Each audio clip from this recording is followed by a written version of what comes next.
Hey guys, Mix here, and in today's video we are going to be working on the Corvette.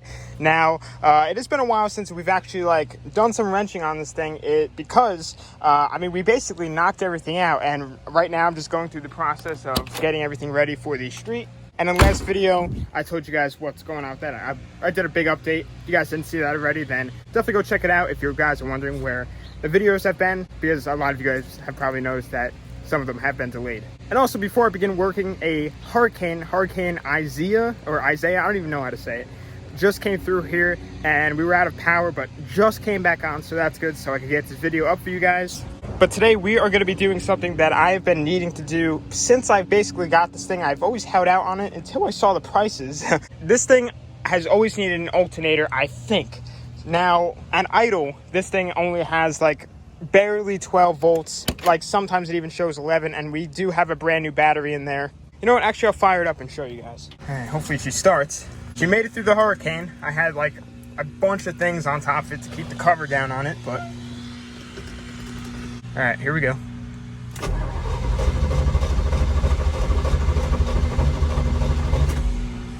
right, I'm about to prime it up, get that fuel pressure up. Come on, baby.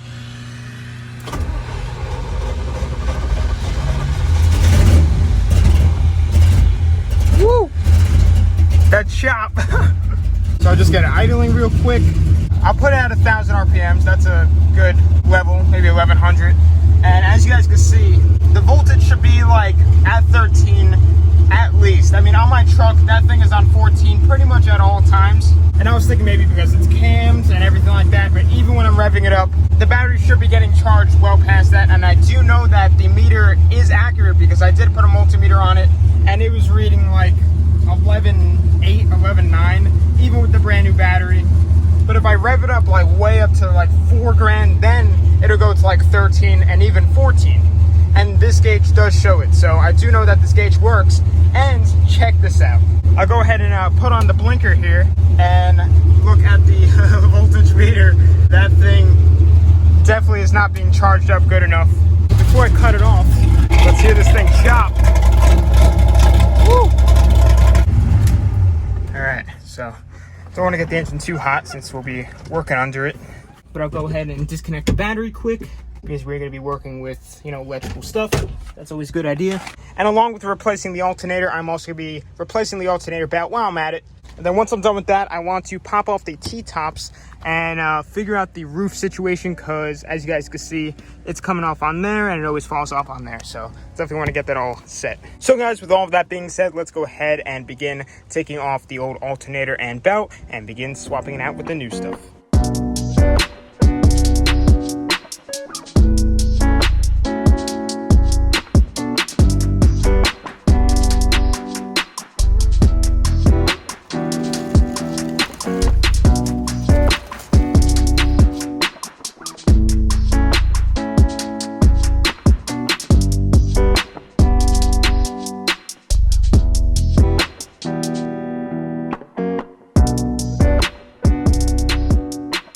Alrighty guys, so I finally just got the new alternator on, and unfortunately I did have to just put on the old belt because the one they sent me is way too small. I was trying to squeeze it on there and it was just not working. So I got to send that back, and I also just snipped off the power steering belt because I had to order that one and I didn't. I don't know why, but it is honestly probably a good idea not to run the engine and how it is with the power steering belt on, because as you guys know, this thing has a power steering control valve leak, and right now there is 0 power steering in the system.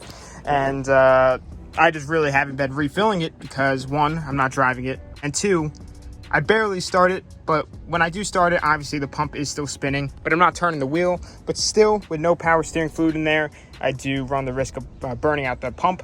So what I might just go ahead and do is drive it with no power steering belt on it, which won't hurt anything. It just, won't have power steering. And as you guys know, I was just gonna let a mechanic do the power steering control valve, so I might just let him do the belt as well, just because why not? And I'll just go ahead and order the right belts. This one is all tensioned up, good to go, not too tight but not too loose. So right now I do want to go ahead and fire it up and see if it charges any different. The belt on here isn't terrible. Like, I have to like replace it immediately. It's honestly fine. It was just kind of one of those things that while I'm doing this, I might as well just do it.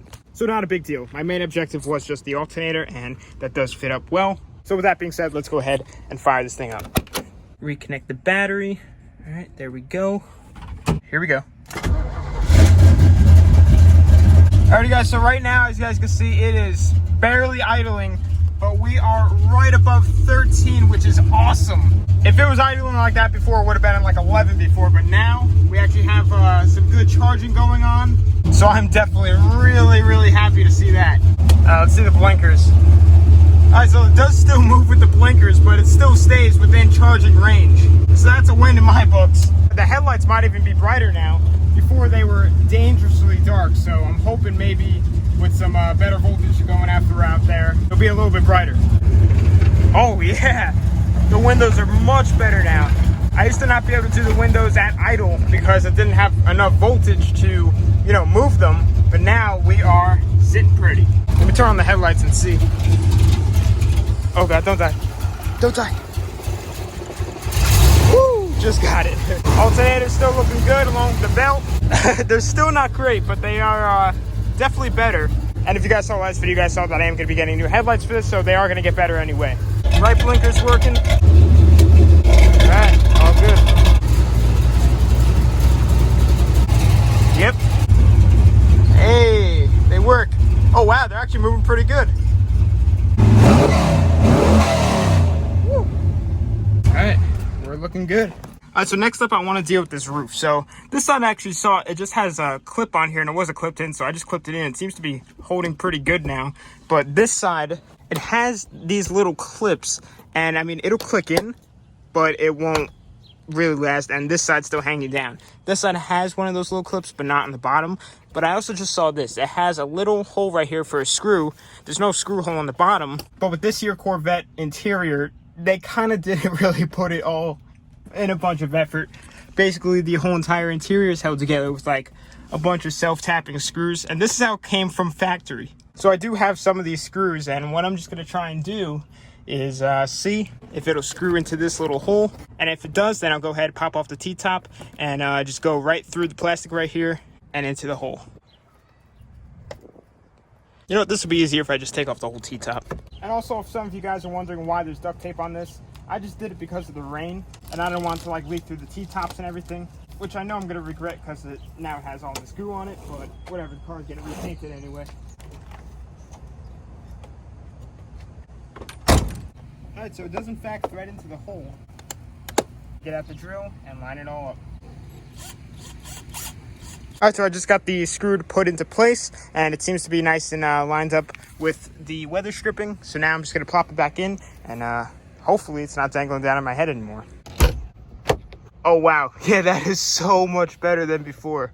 So now it's actually nice and flush with the windows not dangling over. Sometimes it's the biggest things that just feel like the most accomplishing. So guys, even though we really didn't do much in this video, just an alternator and, you know, some interior work, I was hoping obviously to do the belt, but you guys know what happened with that. Just a small little video of just stuff that had to get done that would make driving this thing a lot better. And it's definitely, I think, a good thing that we did this alternator, or else I think I would have went through another battery just from it always being on that load when it's not in really high RPMs. So I'm definitely really happy about that. But anyway guys, with that being said, I'm going to be ending off the video here. Like I said, if you guys are new to the channel, usually I don't do like short stuff like this and do minor stuff in every video. Usually I like to get some stuff done, but there really isn't much that we can do without, you know, driving out on the road and testing and see what else it may need. And then it'll be off to the paint shop. But the insurance is still going through. And now with the storm, it's going to be a little bit more delayed, unfortunately, but we'll overcome through this and the wait will be well worth it. But with that being said, follow my social medias. They'll be on the outro of this video. Instagram and Snapchat I use the most. But thanks for watching. Please subscribe, like, comment, tag, Facebook, the channel.